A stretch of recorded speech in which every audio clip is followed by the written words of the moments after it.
السلام علیکم ورحمۃ اللہ وبرکاتہ. کیا حال ہے سب کا؟ الحمدللہ. نحمده ونصلی علی رسولہ الکریم. اما بعد فاعوذ باللہ من الشیطان الرجیم. بسم اللہ الرحمن الرحیم. رب اشرح لی صدری ویسر لی امری واحلل عقدۃ من لسانی یفقہوا قولی. طالب علم کا قرآن کو سمجھے بغیر ہی دنیا سے چلے جانا بہت بڑے خسارے کی بات ہے. ابن قیم رحمہ اللہ کہتے ہیں یہ کس قدر پریشانی کی بات ہے اور کتنا بڑا خسارہ ہے کہ جو اپنے اوقات کو علم حاصل کرنے میں صرف کرتا ہے، یعنی ساری عمر علم کے رستے میں انسان رہتا ہے، لیکن وہ اس حال میں دنیا سے جاتا ہے کہ اس نے قرآن کی حقیقتوں کو سمجھا ہی نہیں ہوتا اور نہ ہی براہ راست اس کے دل پر اس کے راز اور معانی واقع ہوتے ہیں. واللہ المستعان. مطلب کیا ہے کہ ایک شخص ہے جو بہت پڑھا لکھا ہے، ہائیلی ایجوکیٹڈ ہے، ساری زندگی پڑھنا پڑھانا اس کا کام ہے، طرح طرح کے علوم و فنون سے واقف ہے، لیکن اس نے نہیں پڑھا تو قرآن ہی نہیں پڑھا، نہیں جانا تو قرآن ہی نہیں جانا، نہ اس کو سمجھا، نہ اس کے دل پر اس کا کچھ اثر ہوا اور اس کے بغیر ہی دنیا سے چلا گیا. آپ سوچئے، ہو سکتا ہے کہ آپ کے گرد و پیش میں کچھ ایسے لوگ ہوں کہ جو انتہائی اعلیٰ درجے کے تعلیم یافتہ ہوں، لیکن قرآن کو عربی میں بھی نہیں پڑھنا جانتے اور نہ ہی اس کے معنی کو سمجھتے ہیں اور نہ ہی کبھی اس کا خیال آیا اور نہ کبھی کسی نے خیال دلایا. تو ہم دوسروں کے بارے میں تو کچھ نہیں کہتے، لیکن ہم میں سے ہر ایک کو اپنا جائزہ یہاں ضرور لینا چاہیے کہ جتنا وقت میں نے دنیا کی تعلیم کو دیا، جتنا مال میں نے اس میں خرچ کیا، جتنے اوقات اس کام کو لگائے، جتنی انرجی اس میں صرف کی، جتنی راتیں دنیا کی تعلیم کے لیے جاگی، اس کے مقابلے میں قرآن کو میں نے کتنا وقت دیا. اور اگر اس کا 10واں حصہ بھی دیں تو عام طور پر سب لوگ کہتے ہیں بس اب یہ ہمارے کام سے گئے، اب یہ دن رات قرآن ہی اٹھائے پھرتے ہیں. تو کس قدر افسوس کی بات ہے کہ اللہ کی کتاب کی ایسی ناقدری، حالانکہ ہمیں اپنی زندگی میں سب سے زیادہ اہم اس چیز کو رکھنا چاہیے جو ہمیں سب سے زیادہ فائدہ دینے والی ہے، جو ہمیشہ کی زندگی میں ہمارے کام آنے والی ہے. 27واں پارہ. اعوذ باللہ من الشیطان الرجیم. بسم اللہ الرحمن الرحیم.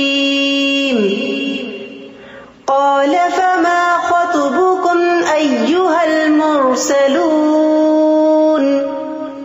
قالوا إنا أرسلنا إلى قوم مجرمين لنرسل عليهم حجارة من طين مسومة عند ربك للمسرفين. شروع کرتی ہوں اللہ کے نام سے جو بے انتہا مہربان نہایت رحم فرمانے والا ہے. قال فما خطبكم أيها المرسلون. ابراہیم علیہ السلام نے ان فرشتوں سے پوچھا، اے بھیجے ہوئے قاصدو، تمہارا کیا مقصد ہے؟ وہ کہنے لگے، ہم ایک مجرم قوم کی طرف بھیجے گئے ہیں تاکہ ان پر مٹی کے پتھر برسائیں جو حد سے بڑھنے والوں کی ہلاکت کے لیے آپ کے رب کے ہاں سے نشان زدہ ہیں. پھر وہاں جتنے مومن تھے ہم نے انہیں نکال لیا، چنانچہ ہم نے وہاں ایک گھر کے سوا کوئی مسلمانوں کا گھر نہ پایا، اور وہاں ان لوگوں کے لیے ایک نشانی چھوڑ دی جو دردناک عذاب سے ڈرتے ہیں.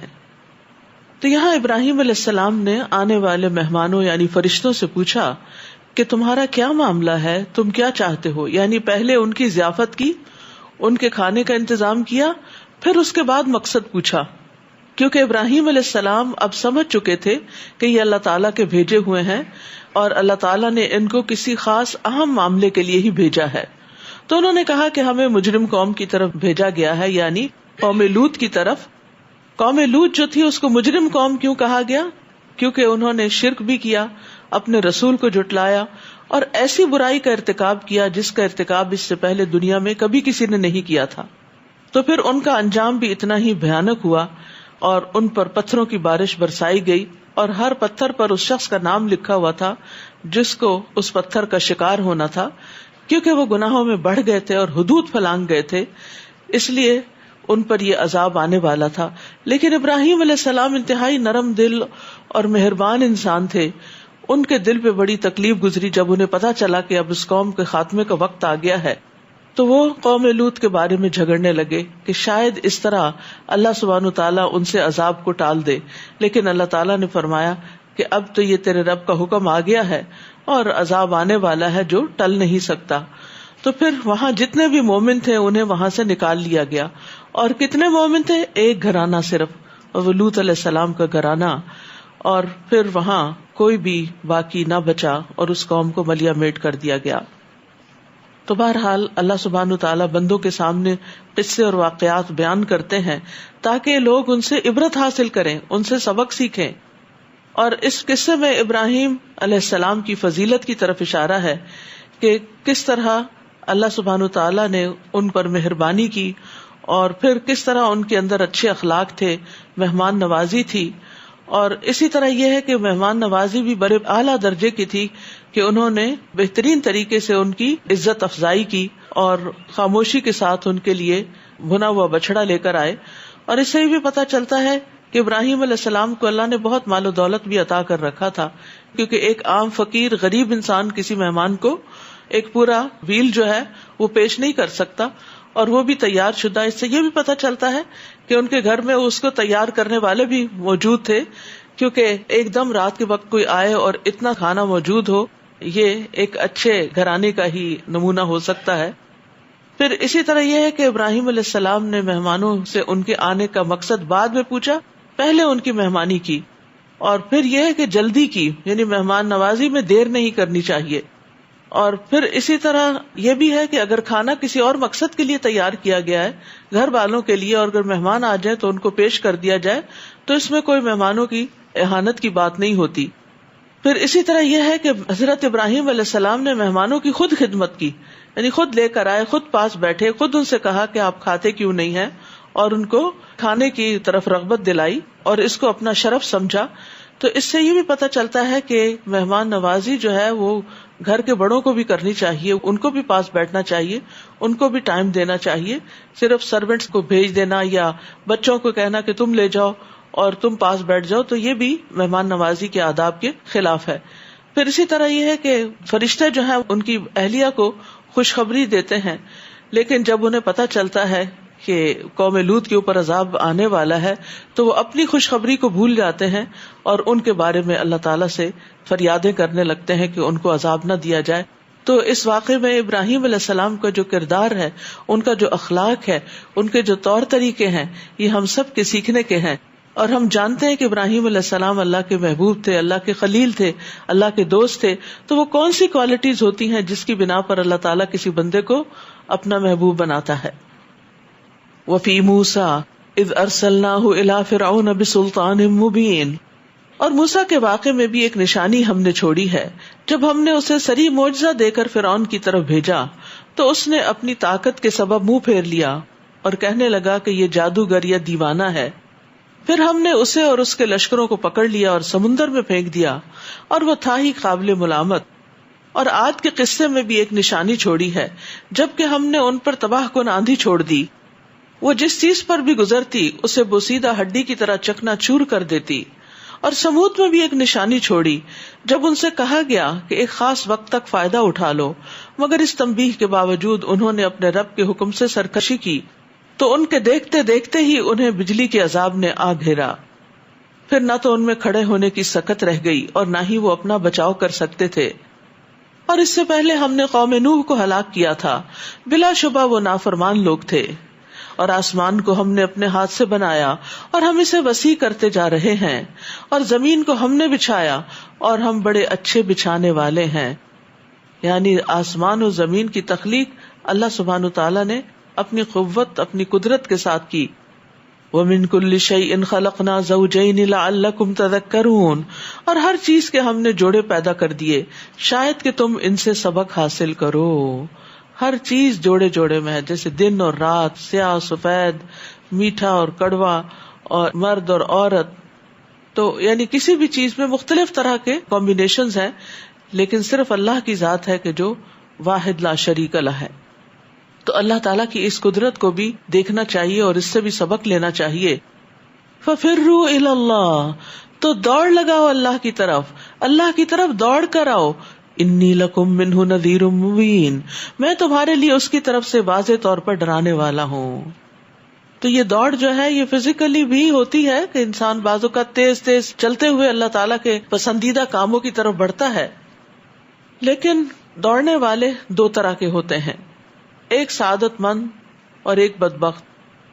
تو جو شخص دوڑتا ہے، جو سعادت مند ہوتا ہے، خوش قسمت ہوتا ہے، وہ برائی کے راستوں غلط کاموں کو چھوڑ کر نیکی کی طرف بھاگتا ہے.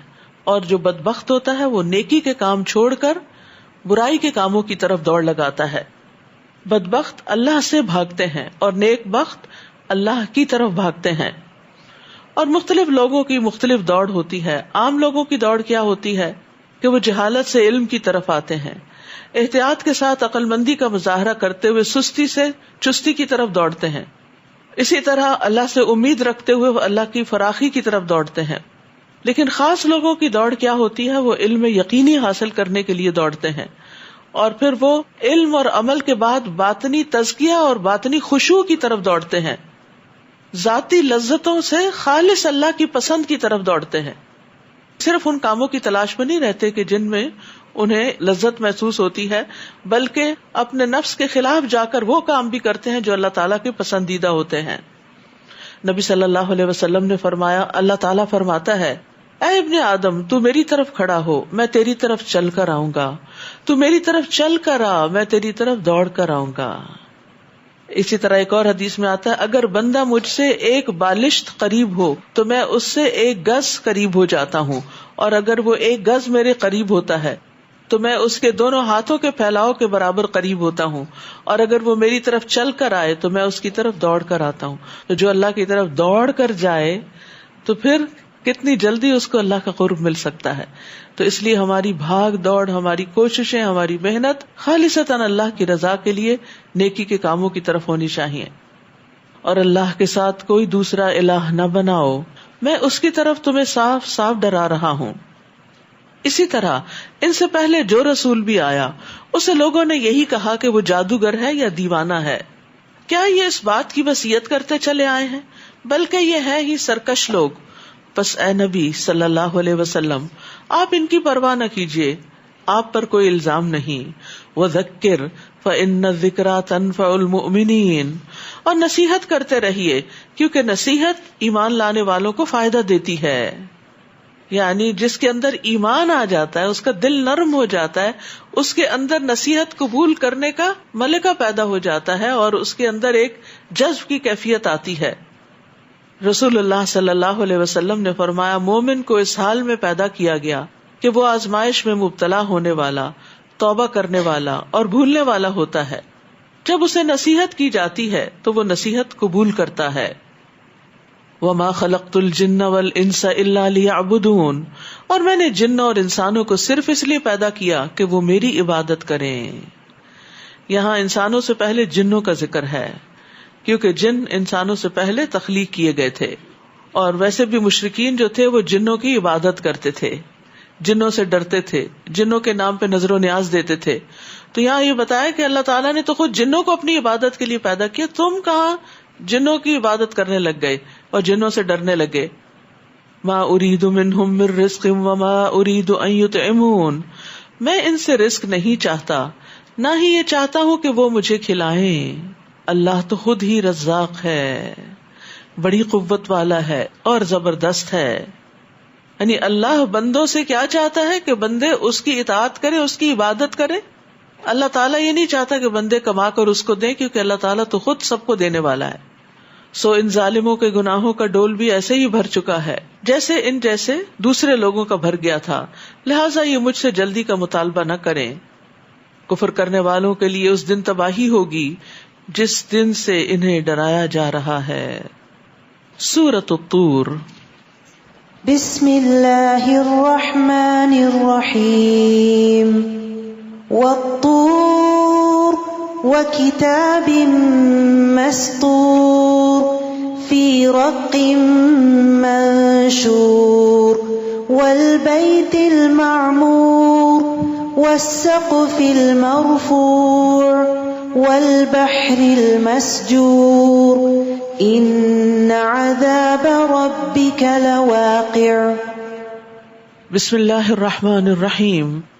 والطور وکتاب مسطور فی رق منشور. کوہ طور کی قسم اور اس کتاب کی جو کھلے ہوئے صفحات میں لکھی ہوئی ہے، اور بیت المعمور کی قسم. بیت المعمور 7ویں آسمان پر عظیم گھر ہے، جیسے زمین پر بیت اللہ ہے وہاں پر بیت المعمور ہے. رسول اللہ صلی اللہ علیہ وسلم نے فرمایا، مجھے بیت المعمور دکھایا گیا. میں نے جبریل علیہ السلام سے اس کے بارے میں پوچھا تو انہوں نے بتایا کہ یہ بیت المعمور ہے، اس میں 70,000 فرشتے روزانہ نماز پڑھتے ہیں، اور ایک مرتبہ پڑھ کر جو اس سے نکل جائے پھر کبھی اس میں داخل نہیں ہوتا، یعنی قیامت تک اس کی دوبارہ باری نہیں آئے گی. ہم کتنے لکی ہیں کہ اللہ سبحانہ وتعالیٰ اپنے فضل سے ہمیں بار بار اپنے گھر بلا لیتا ہے، لیکن ہر فرشتے کی باری بس ایک دفعہ ایک نماز کی آتی ہے اور پھر وہ نکل جاتا ہے، پھر اور آ جاتا ہے. اس سے یہ بھی اندازہ ہوتا ہے کہ اللہ سبحانہ وتعالیٰ کی مخلوق کتنی زیادہ ہے. اور صرف فرشتوں کو ہی دیکھیں تو 70,000 اگر ایک دن میں پڑھ رہے ہیں تو پھر آپ دیکھیے کہ قیامت تک کتنے فرشتے ہوں گے جو اس کی عبادت کر رہے ہوں گے. تو اللہ سبحانہ وتعالیٰ جب ہم سے یہ کہتے ہیں کہ میں تم سے رزق نہیں چاہتا، اور اللہ نے ہمیں اپنی عبادت کے لیے پیدا کیا ہے، فرشتوں کو چوائس نہیں دی لیکن ہمیں چوائس دی گئی ہے، تو ہم فرشتوں سے بہتر کب ہو سکتے ہیں جب ہم واقعی اخلاص کے ساتھ اللہ کی عبادت کریں اور وہ مقصد پورا کریں جس کے لیے اللہ تعالیٰ نے ہمیں پیدا کیا ہے. اور اونچی چھت کی قسم، یعنی آسمان کی، اور جوش مارتے سمندر کی یا بھڑکتے سمندر کی.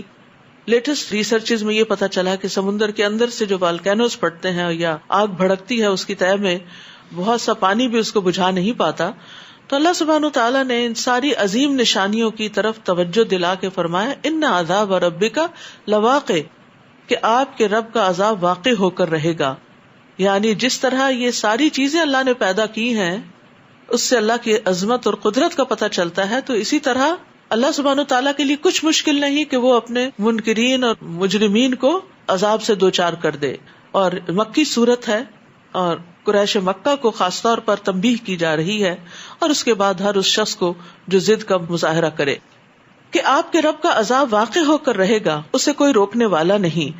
جس دن آسمان تیزی سے لرزنے لگے گا، اللہ اکبر، اور پہاڑ تیزی سے اڑتے پھریں گے. اتنی بھاری چیز جو ہے وہ بالکل ہلکی ہو جائے گی، اڑتی پھرے گی. اس دن جھٹلانے والوں کے لیے تباہی ہے جو کج بحثیوں میں پڑے کھیل رہے ہیں، بیکار بحثوں میں مشغول ہیں، کیونکہ ان کے پاس کوئی فائدہ دینے والا علم نہیں، اور ایسے علوم پہ اور ایسی چیزوں پہ بات کرتے ہیں جس کا کوئی حاصل نہیں. حقیقت یہ ہے کہ اللہ سبحانہ تعالیٰ کو قیل و قال ناپسند ہے. حدیث میں آتا ہے اللہ تعالیٰ کو 3 چیزیں ناپسند ہیں. ادھر ادھر کی فضول باتیں کرنا، یعنی جن کا کوئی سر پیر نہ ہو، بس بات سے بات نکالتے چلے جانا، مال کو ضائع کرنا اور بکثرت سوال کرنا، یعنی بحث مباحثہ کرنا. رسول اللہ صلی اللہ علیہ وسلم نے فرمایا، ان قریب لوگوں پر دھوکے اور فریب کے چند سال آئیں گے کہ ان میں جھوٹے کو سچا اور سچے کو جھوٹا، خائن کو امانت دار اور امانت دار کو خیانت کار سمجھا جائے گا. استغفر اللہ. اور رویبضہ قسم کے لوگ گفتگو کریں گے، باتیں کریں گے. پوچھا گیا رویبضہ سے کیا مراد ہے، یہ کون لوگ ہوں گے؟ آپ نے فرمایا معمولی اور کم عقل لوگ جو عوام الناس کے امور پر بحث مباحثہ کریں گے. آج آپ دیکھیے کہ دنیا بھر میں یہ ٹرینڈ کتنا زیادہ ہے، ہر چھوٹا بڑا ٹاک شو میں حصہ لے کے بڑی بڑی باتیں کر رہا ہے، اور جس کے اوپر جو چاہتے ہیں الزام لگا دیتے ہیں اور جس کو جیسے چاہتے ہیں بدنام کر دیتے ہیں، اور بغیر تحقیق کے باتیں کرتے ہیں. تو یہ بہت خطرناک ٹرینڈ ہے. بلا احتیاط بغیر سوچے سمجھے بولنے والوں کی مذمت کی گئی ہے. جابر رضی اللہ عنہ کہتے ہیں کہ رسول اللہ صلی اللہ علیہ وسلم نے فرمایا، بے شک قیامت کے دن میرے نزدیک تم میں سے سب سے زیادہ محبوب اور قریب بیٹھنے والے لوگ وہ ہیں جو بہترین اخلاق والے ہیں، اور بے شک سب سے زیادہ ناپسندیدہ اور دور بیٹھنے والے لوگ وہ ہیں جو زیادہ باتیں کرنے والے، بلا سوچے سمجھے، بلا احتیاط بولنے والے اور متفہقون ہیں. صحابہ نے عرض کیا، یا رسول اللہ، بہت باتونی اور زبان دراز کا تو ہمیں علم ہے، یہ متفحقون کون ہیں؟ آپ نے فرمایا تکبر کرنے والے. اور یہ سرسار کا لفظ بھی اس میں آتا ہے جو بہت باتونی انسان ہو اور متشدد، جو لوگوں پر زبان کی وجہ سے زور آور اور غالب ہو جائے، یعنی لوگوں کو اپنی باتوں سے دبا جائے. تو یہ سارا اخلاق جو ہے یہ بدترین اخلاق ہے. تو ہم میں سے ہر ایک کو اپنے بارے میں سوچنا چاہیے کہ کہیں اس میں سے کوئی کوالٹی میرے اندر تو نہیں. یوم یدعون الی نار جہنم دعا هذه النار التي كنتم بها تكذبون. جس دن انہیں جہنم کی آگ کی طرف دھکیلا جائے گا اور کہا جائے گا یہ ہے وہ جہنم جسے تم جھٹلایا کرتے تھے. اب بتاؤ کیا یہ جادو ہے یا تمہیں کچھ نظر ہی نہیں آتا؟ اس میں داخل ہو جاؤ. اب تم صبر کرو یا نہ کرو تمہارے لیے برابر ہے، تمہیں تو ویسا ہی بدلہ دیا جائے گا جیسے تم کام کرتے رہے. ان المتقین فی جنات و نعیم. البتہ پرہیزگار باغوں اور نعمتوں میں ہوں گے، تقوی والے. تو ہمیں اللہ تعالیٰ سے تقوی کی دعا کرنی چاہیے. اللہم انا نسألک الہدی والتقی والعفاف والغنی. اور اسی طرح ان کاموں کا ہمیں پتہ ہونا چاہیے کہ جو انسان کو متقی بناتے ہیں.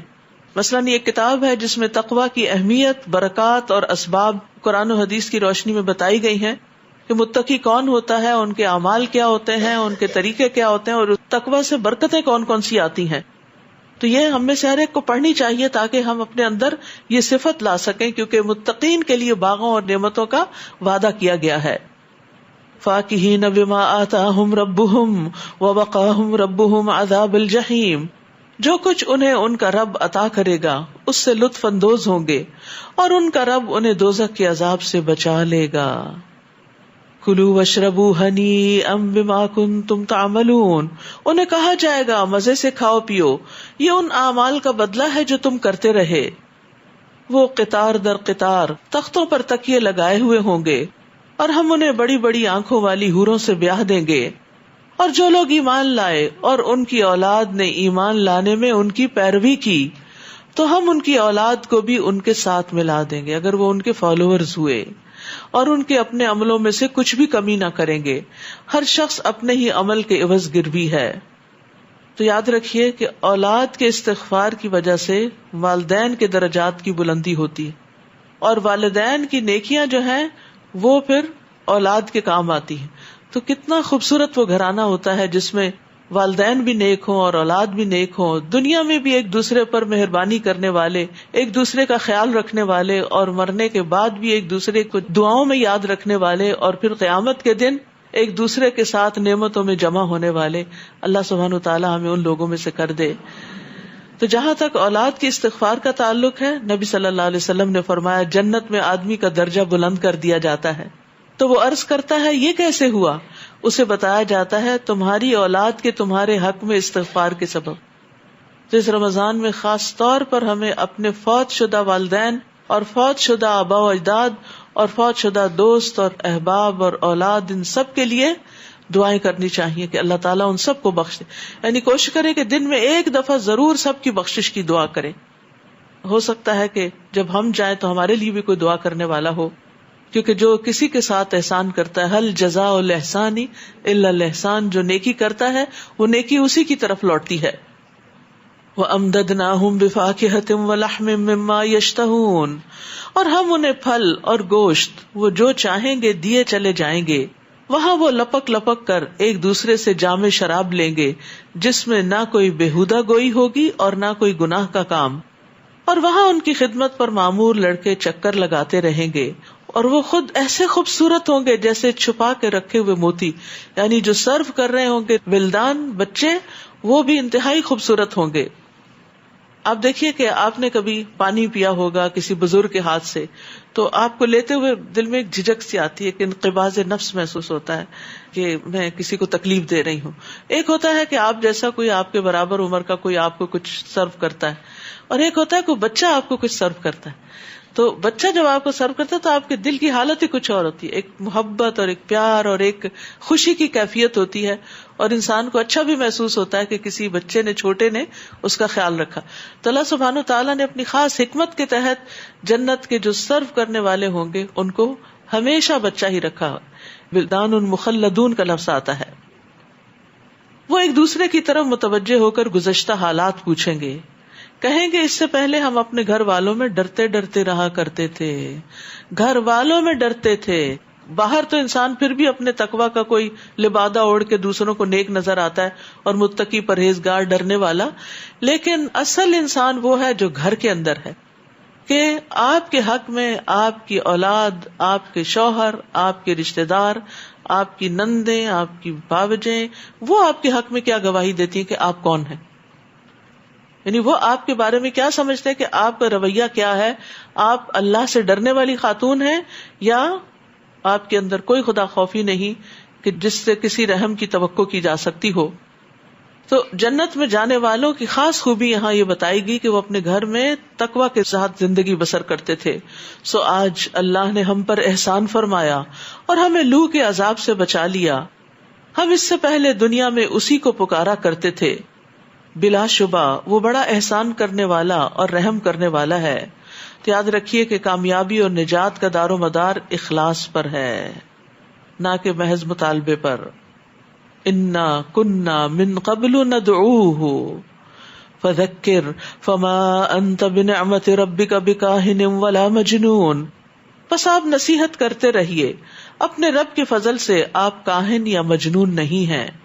یا وہ کہتے ہیں کہ یہ شاعر ہے جس کے متعلق ہم گردش ایام کے منتظر ہیں. آپ انہیں کہیے تم بھی انتظار کرو، میں بھی تمہارے ساتھ انتظار کرتا ہوں. کیا ان کی عقلیں ہی انہیں ایسی باتیں کرنے کا حکم دیتی ہیں، یا پھر یہ لوگ ہیں ہی سرکش؟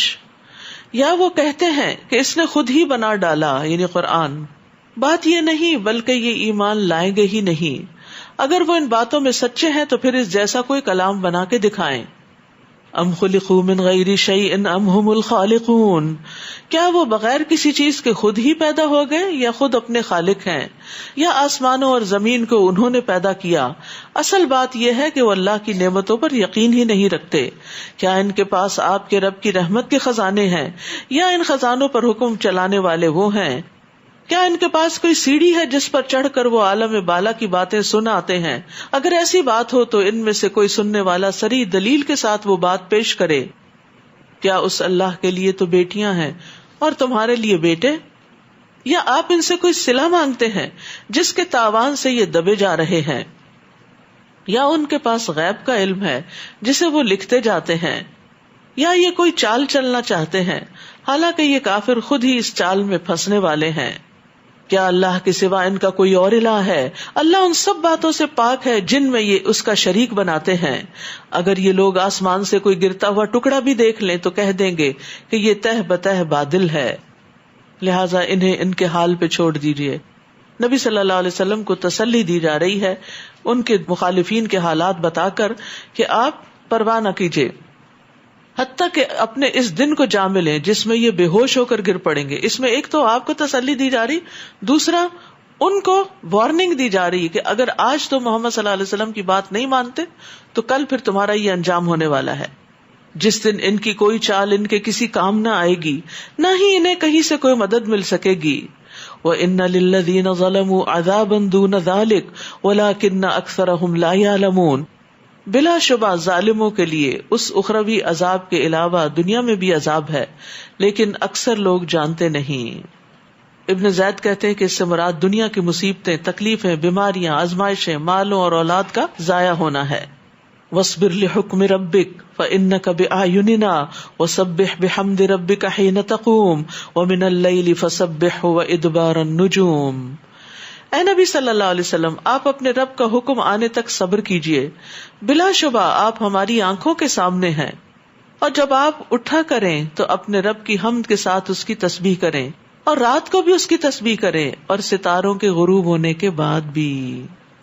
ستاروں کے غروب ہونے کے وقت سے مراد فجر کی سنت اور فرض ہے، کیونکہ صبح کی نماز کا وقت حقیقت میں ستاروں کے پیٹ پھیر کر جانے کے بعد کا وقت ہوتا ہے، جب ستارے ڈوب رہے ہوتے ہیں. ضحاک بھی یہی کہتے ہیں. اسی طرح حضرت عمر، حضرت ابو ہریرہ، حضرت حسن بصری وغیرہ وغیرہ بہت سے لوگ یہ کہتے ہیں کہ اس سے مراد فجر کی 2 سنتیں ہیں، اور فجر کی 2 سنتوں کی بڑی اہمیت ہے. حضرت عائشہ کہتی ہیں کہ میں نے رسول اللہ صلی اللہ علیہ وسلم کو کسی نفل کی ادائیگی کے لیے اتنی جلدی کرتے نہیں دیکھا جتنی جلدی آپ نماز فجر سے پہلے 2 رکعتوں کے لیے کیا کرتے تھے.